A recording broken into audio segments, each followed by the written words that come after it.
देश भर में प्रॉपर्टी खरीदारों को चूना लगा रहे बिल्डर, एक नियम तो बनना चाहिए, सुप्रीम कोर्ट का कहना है।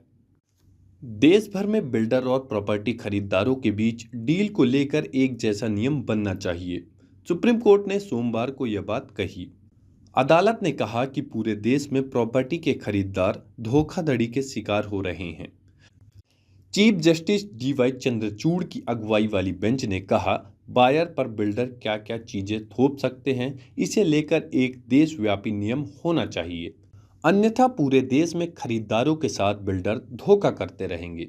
एडवोकेट अश्विनी उपाध्याय की ओर से 2020 में दाखिल पीआईएल पर सुनवाई करते हुए बेंच ने यह बात कही है। बेंच में चीफ जस्टिस के अलावा जस्टिस जेबी पारदीवाला और जस्टिस मनोज मिश्रा भी शामिल थे। इस केस की सुनवाई के दौरान वकील देवाशीष भारुके ने बताया कि इस मामले में स्टेटस रिपोर्ट सौंपी जा चुकी है। इसके अलावा बिल्डर और बायर के बीच एग्रीमेंट की ड्राफ्ट कॉपी भी दी गई है। इसमें राज्य सरकारों की ओर से मिले सुझावों को भी शामिल किया गया है। इसके साथ ही अदालत ने अगली सुनवाई 19 जुलाई तक के लिए स्थगित कर दी है। अदालत ने इससे पहले जनवरी 2022 में कहा था कि एक national model builder buyer agreement होना चाहिए। इससे घर के खरीदारों को परेशान नहीं होना होगा। कई बार रियल एस्टेट डेवलपर गैर जरूरी शर्तें भी लाद देते हैं।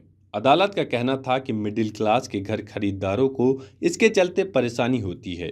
बेंच ने केंद्र सरकार से कहा था कि एक स्टैंडर्ड फॉर्म तैयार होना चाहिए जो हाउसिंग एग्रीमेंट के दौरान भरा जाए। इनमें ऐसी शर्तें रहें जिससे ग्राहकों के हितों की सुरक्षा की जा सके। इसके अलावा इन शर्तों को बदलना भी आसान हो।